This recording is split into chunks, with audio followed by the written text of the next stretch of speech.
Netflix's newest animated series, Agent Elvis, came out last week, and it answers the age-old question, what if Elvis Presley actually was a secret agent?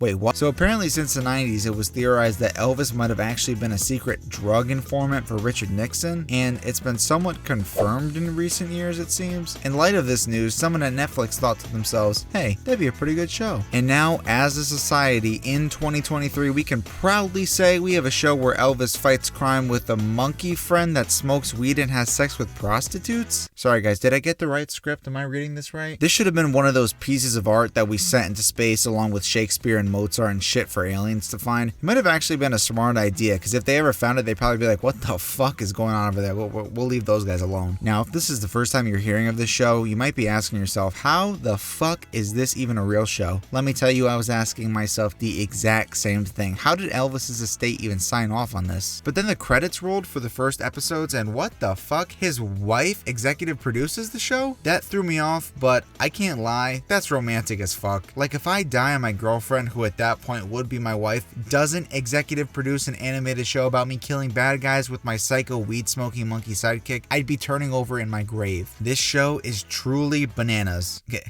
Get it? Because he's a monkey. So anyway, from the moment this show starts, it's honestly a really fresh and unique idea. For context, this show takes place in a version of Earth, or however you want to think of it, in which Elvis is not just a national rock and roll heartthrob, but also a crime-fighting vigilante. And it's all freelance. Later on, he becomes an actual agent, like the show's title, for a secret organization, but at the moment, he's just fighting crime because he wants to, I guess. And that is just so wild for so many reasons. Like, I know it's the 60s, which is well before the age where everyone now has cameras in their pockets, but you're telling me there are no witnesses to any of these antics? He's fucking Elvis. The man couldn't step foot outside of any building without women swooning. But if you read too much into that, you're not going to get any enjoyment out of the show, so we'll look past that for now. For a show like this with a concept as absurd and goofy as this is, it's definitely not best to look for plot holes or make any profound critique. I guess now's a good time to mention the side characters in the show. First, we have Cece, a secret agent for the secret organization that I mentioned earlier, which we're going to talk about in a bit. Scatter that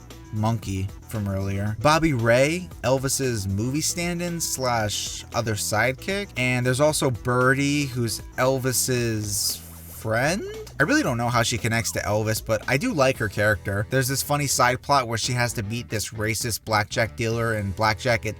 It's a good time. Elvis's wife Priscilla is also in the show, and she kind of does nothing the entire show but complain to Elvis about how he's never around, and justifiably so. In the last episode, she kind of runs off because he's ignoring her, and he never really apologizes or anything like that. There's no conclusion, which is weird because the real life Priscilla made this show and voices the character. Like, you think she wouldn't make her husband such a dick. However, in other areas, you can really see where her influence came into play. For example, the entire movie feels like Elvis propaganda. Let's dig into this. First off, they address the argument that Elvis ripped off black music by introducing the Black Panthers in one of the episodes and questionably making them the antagonists. We're not starting off good. This is not a good look, guys. In the episode, one of the members from the Black Panthers clearly has a problem with Elvis and directly tells him how much she despises him for stealing their culture. But then Elvis makes this strangely insincere argument for the whole thing, and then by the end, she ends up liking him. And look, I'm not here to argue either side if you think Elvis appropriated black music or if it's not fair to accuse him of that. But I can't help but feel like they forced this in to make Elvis look better almost 50 years after his death. Like, just make the stupid fucking cartoon about him being a spy. The second example of Elvis propaganda is when he goes to meet Richard Nixon. In real life and in the beginning of this episode, Elvis was a huge fan of Nixon, and they reference the real life letter that he wrote to the president about his admiration for him and how much of a true patriot he thought he was. Cece clowns on him the whole time for liking him, saying he's a horrible person, just to find out when Elvis actually meets him that she was right and he's a bigoted, racist asshole. So now Elvis in the show hates him. So again, this feels like a weird attempt to retroactively make us forget that Elvis admired a racist and misogynistic president back in the day. I digress, not to get too political. I get it. She's his wife. She doesn't want him to seem like a bad person. But you didn't have to address any of this stuff at all. It's a cartoon where Elvis fights bad guys with his psycho weed smoking monkey and redneck friend and extremely curvy female associate for some reason. Just have fun with it. And for the first half of the show, I was having a lot of fun with it. Hell, in the first episode, the fucking Manson family with Charles Manson, voiced by Fred Armisen, tries to murder Elvis, only to have his entire family killed in retaliation in pretty gruesome fashion, actually. And then we get this hilarious line.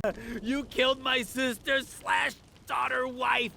You fucking ass! This joke is a diamond in the rough though, because let me tell you, most of these jokes do not land. I mean, like 90% of the jokes do not land.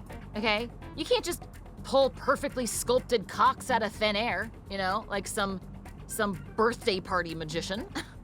I guess I should talk about Don Cheadle's character now. Don Cheadle voices the commander of the secret organization known as ICB. It's basically a task force designed to keep America protected underground, and it's hidden from even the president. When it comes to jokes, his character is the worst.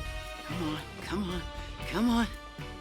For the leader of such an important group, you'd think he'd be a little more serious about the whole thing. I get it's a comedy show, but not every character has to be a comedian. I saw a comment on my video about the current state of Marvel, go watch that by the way, and the issue of comedy right now. They noted that the commonly used structure of the comedian and the straight man doesn't really come up often enough anymore. In a lot of comedies, you have the goofy comic relief or main character who has a quote-unquote straight man who's a rigid character that doesn't make jokes so they can have somebody to bounce off of and contrast with. The commander is the perfect archetype for a straight man. He should be a stone cold military type who has to deal with CC and Elvis wisecracking and stuff, but instead, everybody in the show is the damn comedian. Even Elvis doesn't get to be very cool. A lot of the times he just sounds like a dumb frat bro. I haven't even mentioned the fact that he's voiced by Matthew McConaughey, which is just crazy to me, but it's not even that bad actually. This isn't a bad thing. I like Matthew McConaughey in this role. I like that he's not doing an Elvis impression, but he's making the character his own and kind of putting a, he has that Elvis pizzazz to him, but he's not doing a straight up impression. I thought the voice was fitting, and to be fair, it's the same for Don Cheadle and actually every voice actor in the show. The show has some surprisingly notable names, like I said earlier, Fred Armisen, there's Tom Kenny, Tara Strong, and they're all doing a good job. However, they cannot save this awful writing. While most of it is shit, like I said, there is the occasional gem here and there, but this show is not at its best when it's trying to be funny. It's most certainly at its best when there's action. For once, we have a Netflix show that has its own animation style. It isn't just a clone of Paradise PD or Jesus fucking Christ Hoops. It's completely separate from all those horrible copy-paste shows. The animation's expressive and fun, and they use the medium to actually make the show better with cool transitions or effects and things like that. And the kills are relatively brutal. Seeing these guys slice up and maul bad guys to Elvis tracks is actually a really fun time. A lot of times the action scenes feel like they're ripped straight out of a comic book. Throughout the show, this remains the best part, but the structure of each episode that gets us to these fights starts to get really old past the midway point of the show. Remember how I said that Elvis starts out doing vigilante work? Well, eventually around episode 4, he becomes a full member of the ICB running missions for the commander. This is how a typical episode goes. Don Cheadle gives a briefing on a new mission in a new location where Elvis gets to wear a fun new outfit while Cece and Bobby Ray wear the same spandex and blue Hawaii shirt for the whole goddamn show. They go to the location, fuck around a bit, and then they find out some evil Russians are disguised in the area and either attack Elvis and the gang or try to execute some evil James Bond villain type plan, which is always thwarted. It's not very complicated stuff, but since it's so repetitive,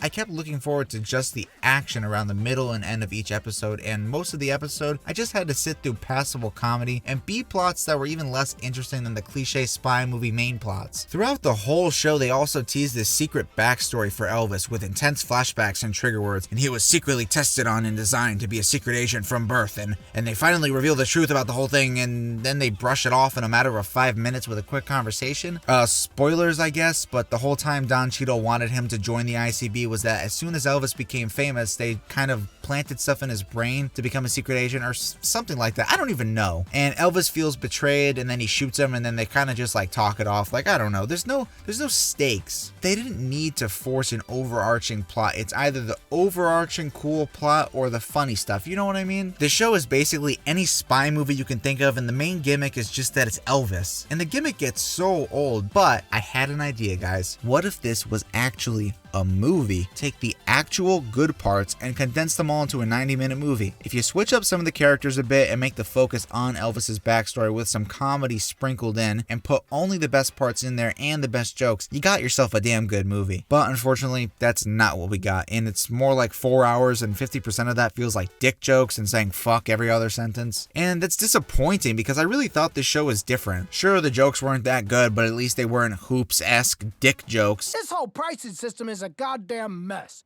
You're sitting there, you're sucking all those fucking dicks.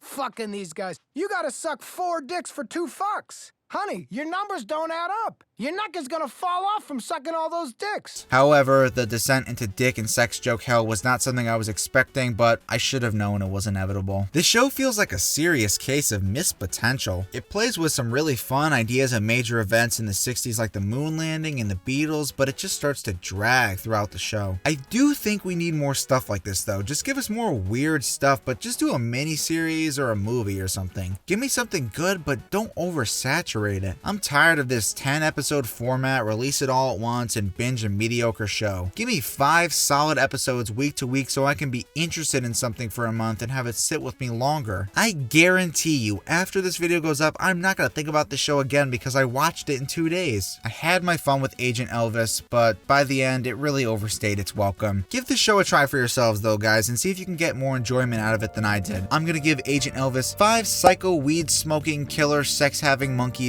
out of 10. I will see you guys on Friday.